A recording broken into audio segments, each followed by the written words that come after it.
So guys आज का जो टॉपिक है वो है एक स्टूडेंट का सवाल। और ये एक स्टूडेंट का नहीं, I think almost her student का यही सवाल होगा कि बार बार अटेम्प्ट देने के बाद, बार बार प्रयास करने के बाद, बार बार एग्जाम्स में अपियर होने के बाद भी हमको सफलता नहीं मिल पा रही है या हम एग्जाम को क्रैक नहीं कर पा रहे हैं।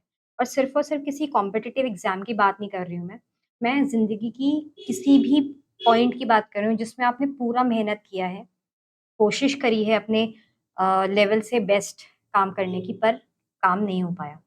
तो इसके लिए मैं आपको कुछ पॉइंटर्स बताऊँगी जिनको अगर आप यूज़ करोगे तो आपको लाइफ में काफ़ी फ़ायदेमंद होगा। चीज़ें आपको समझ में आएँगी और आप सही तरीके से अपने लक्ष्य या अपने एम को यू नो डिसाइड कर पाओगे।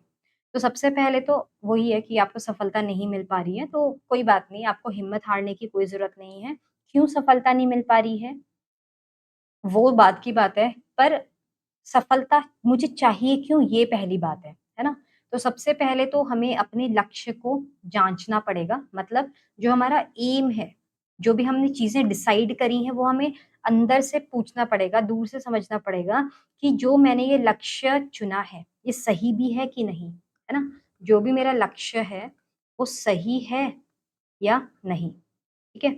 सही है या नहीं? अगर वो सही नहीं है, ठीक है? लेट्स से वो सही नहीं है, वो लक्ष्य सही नहीं है। मैंने पूरा इंट्रोस्पेक्ट किया, समझा और मुझे पता चला कि लक्ष्य सही नहीं है, तो उसमें आप चाहे सफल हों या फिर आप असफल हों, उससे कोई भी फ़र्क नहीं पड़ेगा। तो पहले तो अपने लक्ष्य को जाँचना बहुत ज़रूरी है कि जो भी मैंने लक्ष्य बनाया है, वो सही भी है कि नहीं। तो हम लक्ष्य को कैसे जाँचते हैं? अपना जो एम है, उसको हम अल्टीमेटली कैसे जाँचते हैं बेटा? तो हम अपने लक्ष्य को जाँचते हैं अपने सेल्फ रियलाइज़ेशन या सेल्फ रिफ्लेक्शन से, ठीक है? हमको ये जानने की कोशिश करनी है कि ये जो लक्ष्य है, ये कहीं बाहर से तो नहीं आया है?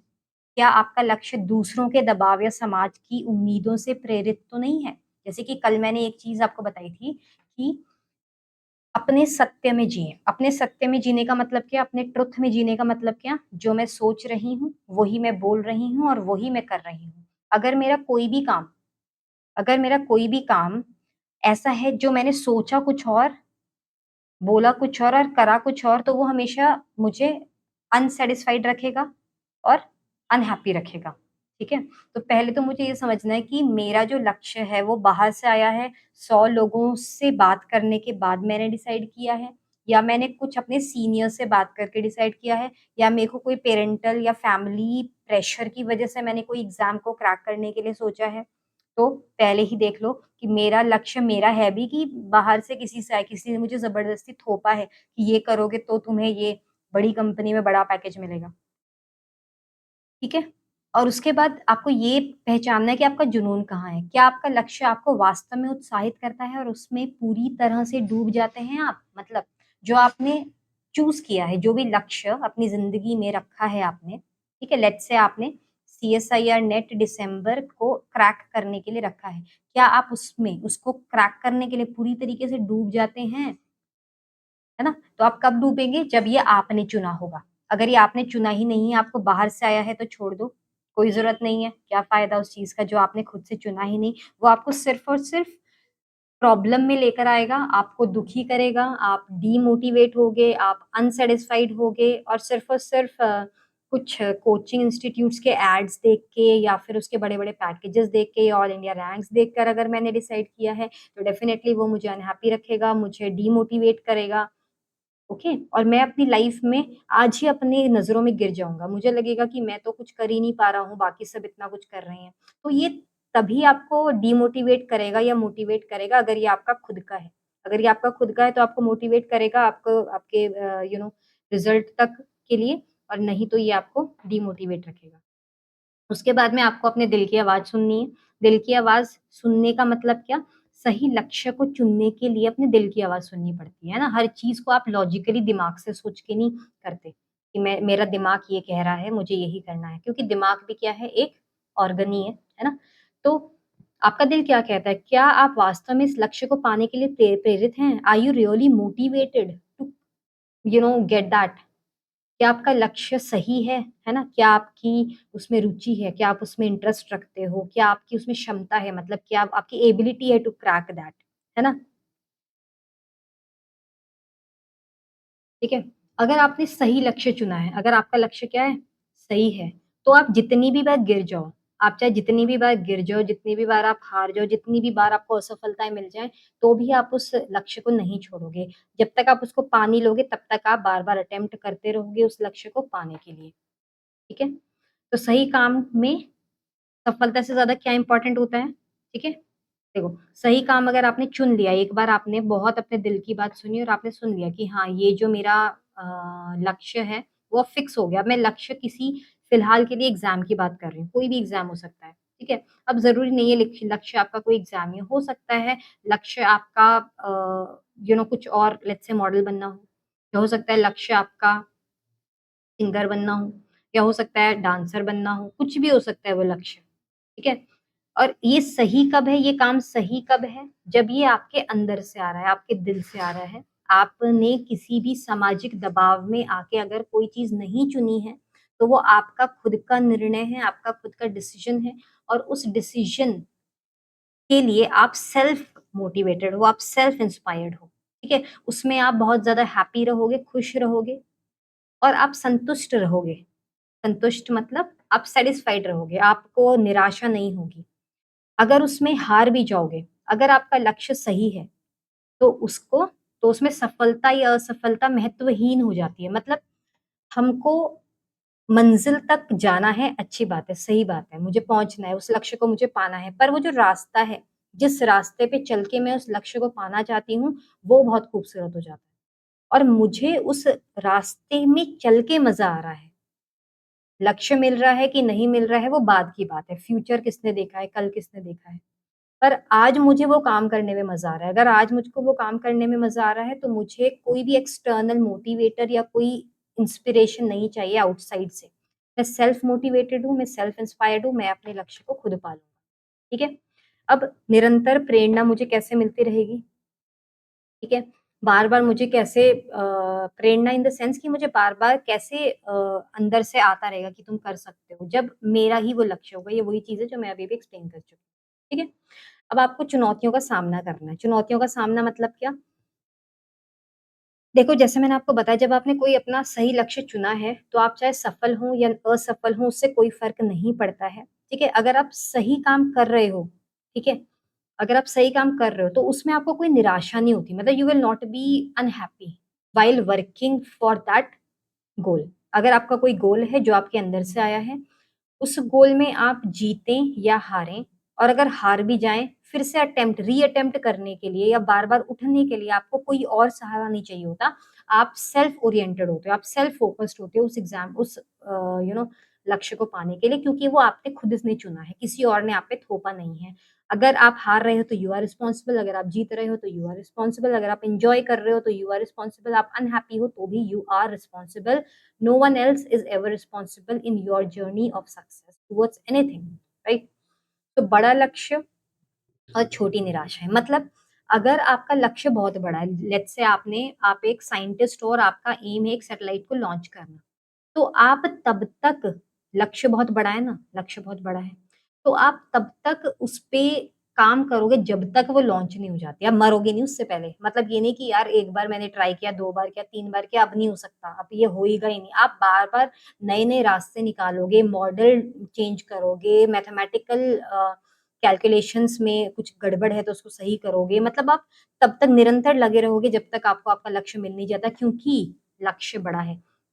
छोटा-मोटा चिंदी लक्ष्य नहीं है। जब हमारे लक्ष्य बहुत ही छोटे-छोटे होते हैं ना, तो हमें छोटी-छोटी निराशाएँ भी निराश कर देती हैं, ठीक है? तो आपको लक्ष्य को सही तरीके से स्पष्ट रूप से देखना है कि मेरा ये लक्ष्य है, ठीक है? और छोटे-छोटे आपको उसमें पॉइंटर्स बना देने हैं कि छोटे-छोटे लक्ष्य को पहले पाना है, उसके बाद में you have to be devoted आपको पूर्णतः समर्पण उस लक्ष्य में करना है। मतलब आपको 100% अपने आप को समर्पित हो जाना है ताकि आप उस लक्ष्य को पा सको, ठीक है? जब तक आप अपने आप को डिवोट नहीं करते ना किसी काम में, तब तक आप उसमें कभी भी सफलता नहीं पा सकते, ठीक है? तो अब आपको अपने ऊपर क्या करना है, विश्वास रखना है, प्रेरणा आप में बनी रहेगी क्योंकि लक्ष्य आपने चुना है, दिशा आप ढूँढते रहोगे किधर जाना है, कैसे और साहस अंदर से आता रहेगा अपने आप, ठीक है? अब जीवन में अगर हमने क्या होता है ना, जीवन का आनंद बहुत ज़रूरी है, ठीक है? कुछ ऐसा आपको चुनना है जिसमें आपको ज़िंदगी भर आप करें, तो आपको मज़ा आए। जैसे कि फॉर एग्ज़ाम्पल मैं एक म्यूज़िशियन या मैं एक सिंगर हूँ, ठीक है? और मुझे एक गाना बनाना है, ठीक है? या कोई भी मेरे को लेट्स से लिरिक्स लिखने हैं, तो मैं उसमें निराश नहीं रहूँगी। मेरे लिरिक्स लेट्स से 50 साल बाद लिखे जाएँ, बट ये जो आज मैं लेट्स से 20 इयर्स ओल्ड हूँ, अब 20 से 30 ईयर का ये जो गैप है, इसमें मैं जितनी बार नए-नए लिरिक्स बना रही हूँ और उसमें हार जा रही हूँ क्योंकि परफेक्ट नहीं बन पा रहा है, तो मैं आनंदित हूँ, मतलब मैं एन्जॉय कर रही हूँ उस जर्नी को। फॉर एग्ज़ाम्पल मैं अगर सीएसआईआर नेट की प्रिपरेशन कर रही हूँ, अब आई एम जस्ट कनेक्टिंग, ठीक है? अब ये मेरा है एग्ज़ाम, लेट्स से मेरा एम है कि मेरे को ऑल इंडिया रैंक एक्स लेकर आनी है। तो अब जब मैं सीएसआईआर नेट के लिए प्रिपेयर कर रही हूँ, मेरा लक्ष्य ये है, तो इसके बीच में जितने भी क्वेश्चन्स आएँगे, बार-बार मैं हारूँगा, जीतूँगा, बार-बार मैं कॉन्सेप्ट को समझूँगा, कभी मुझे नहीं समझ में आएगा। तो ये जो जर्नी है, ये अगर ब्यूटीफुल है, इसमें अगर मज़ा आ रहा है, तो ही इसको करें। और अगर मज़ा नहीं आ रहा है, ज़बरदस्ती झेल हो रहा है, तो फिर उसको चुनने की कोई ज़रूरत नहीं है। सिर्फ़ यही थोड़ी ना आपका सक्सेसफुल पाथ है, ठीक है? और कभी-कभी क्या होता है, कुछ चीज़ें सही अगर आपको लग रहा है कि मेरा जो लक्ष्य है, वो सही है और ये रिक्वायर्ड है, अगर मेरे अंदर से आ रहा है, ये रिक्वायर्ड है और ये सही है, तो इर्रिस्पेक्टिव ऑफ द फैक्ट कि मैं हार रही हूँ या जीत रही हूँ, मैं उसमें निरंतर लगी रहूँगी, ठीक है? और बीच-बीच में अपने आप को थोड़ा-सा मोटिवेट रखने के लिए मैं कोई भी इनोवेटिव वर्क कर सकती हूँ, जैसे कि पेंटिंग, म्यूज़िक किसी के साथ मैं चीज़ों को बातें कर सकती हूँ, जिससे जिससे भी मतलब मुझे अच्छा फ़ील होता है, तो मतलब आनंद में रहना बहुत ज़रूरी है। क्योंकि अम, एक लॉर्ड बुद्धा की फिलॉसफी है ना, सर्वम दुखम। सब दुखी है। जो हम चुन रहे हैं, वो दुःख का कारण है, जो हम कर रहे हैं, वो भी दुःख है, जो हमको पाना है, वो भी दुःख है, जो हमने छोड़ना है, वो भी दुःख है। तो एक्चुअल में आपने कुछ पाया या आपने छोड़ा या कुछ भी किया, वो सब दुःख है। जो चीज़ सच्चाई है, वो एक एब्सर्ड सच्चाई है, क्या? आनंद। जब तक आप आनंद में नहीं रहोगे, खुश नहीं रहोगे, हैप्पी नहीं रहोगे, तब तक आपकी life because there is no कोई वजह नहीं है आनंदित होने की। ये नहीं है कि मैं जब कोई एग्ज़ाम को क्रैक करूँगा और ये वाली रैंक आएगी, तो ही मैं खुश रहूँगा। उस जर्नी में अगर आप खुश नहीं हो ना, तो फिर आप अपनी लाइफ़ को वेस्ट कर रहे हो बिकॉज़ रियलिटी इज़ दैट सर्वम दुखम, सब दुःख है, सब कुछ दुःख है। ठीक है? तो दुःख तो है ही, जो प्रकृति है, जो मनुष्य है, जो संसार है, जो ब्रह्म है, हर कुछ, हर चीज़ दुःख ही है। और जो आनंद है वो अब्सर्ड है, वो अब्सर्ड इन द सेंस कि वो एक ऐसी चीज़ है जो बिल्कुल भी किसी किसी चीज़ को पाने के बाद नहीं आती। आनंदित हुआ नहीं जाता, आप आनंद में ही जीते हो, अगर आपको सच में चीज़ें समझ में आने लगी तो। ये एक फिलॉसफी है, द फिलॉसफी ऑफ एक्जिस्टेंशियलिज्म। है ना? तो द फिलॉसफी ऑफ एक्जिस्टेंशियलिज्म में यही बातें बताई गई हैं, the theory of absurdness, that life is so absurd, चीज़ें इतनी एब्सर्ड हैं, आप अल्टीमेटली क्या लेते हो, क्या छोड़ते हो, क्या पाते हो, कोई मायने नहीं रखता, ठीक है? तो इसलिए बहुत ज़्यादा आनंद में रहना है आपको अल्टीमेटली मिले ना मिले, जो आपने चाहा, कोई मायने नहीं रखता, ठीक है? इट्स जस्ट जर्नी जिसमें आपको एन्जॉय करना है अपने हर मूव को, ठीक है? तो हार में जीतना है ही वो बहुत पहले किसी फिलोसोफर ने शायद एक गाना लिखा था, फिलोसोफर थे कि नहीं पता नहीं, ज़िंदगी की यही रीत है, हार के बाद ही जीत। तो थोड़े आँसू हैं, थोड़ी खुशी और उसके आगे मुझे नहीं पता क्या है। चलो जो भी है, तो अल्टीमेटली ये है कि आप अपने हार में भी अगर जीत देख सक रहे हैं, जो आपने हार दिया, उसके बाद भी आप खुश हो, है ना? आपने डॉक्टर के पास गए, आपने चेकअप कराया, आपको 3rd 4th स्टेज कैंसर निकला और उसके बाद भी आप you are happy. This is absurdness, this is basically हार में भी जीत होना, क्योंकि वो चीज़ एक क्या है, बेवजह आ गई ना, हमने सोचा नहीं था। तो ऐसे ही लाइफ़ में ये सब चीज़ें होती रहती हैं, अप्स, डाउन्स, ये वो सब कुछ आता रहता है। अगर आप निराशावादी होके जिएँगे, अगर आप निराश में रहेंगे तो आपको बहुत अनहैप्पी फ़ील होगा, आपको आपको लाइफ़ यूज़लेस लगेगी, आपको लगेगा कि मुझे थोड़ी-सी पुड़िया में ज़हर दे दो, मैं खा के मर जाता हूँ, मुझे यहाँ से जाना है। क्योंकि जो इंसान पैदा हो गया है ना, वो दुखी है। जो इंसान मरेगा वो भी दुखी है, जो इंसान जी रहा है वो भी दुखी है। तो दुःख तो एक अल्टीमेट ट्रुथ है ना? पर उस ट्रुथ में हैप्पीनेस कैसे लाई जाए? वही the theory of existentialism, to live in present और आनंदित रहना। कैसे? ढूँढो आनंद किसमें है मैंने आपको बता दिया। बहुत सारी ऐसी चीज़ें हैं जिसमें आप आनंदित रह सकते हो और लाइफ़ के अगर हर मोमेंट को आप आनंद से जोड़ लोगे, even after solving the questions if you feel like I am not getting the right answer, be happy, let it be, okay? So अपनी उन निराशावादी, डिप्रेस्ड और स्ट्रेस वाले बच्चों के साथ फ्रेंड्स के साथ ये बातें शेयर कर लेना, ताकि शायद आज थोड़ा-सा वो आनंद में आ जाएँ, ठीक है? तो मैं आपको क्लासेस में मिलूँगी, आपको पता है, ठीक है? एंड सब्सक्राइब नहीं किया चैनल को तो कर लेना। Take care, bye-bye.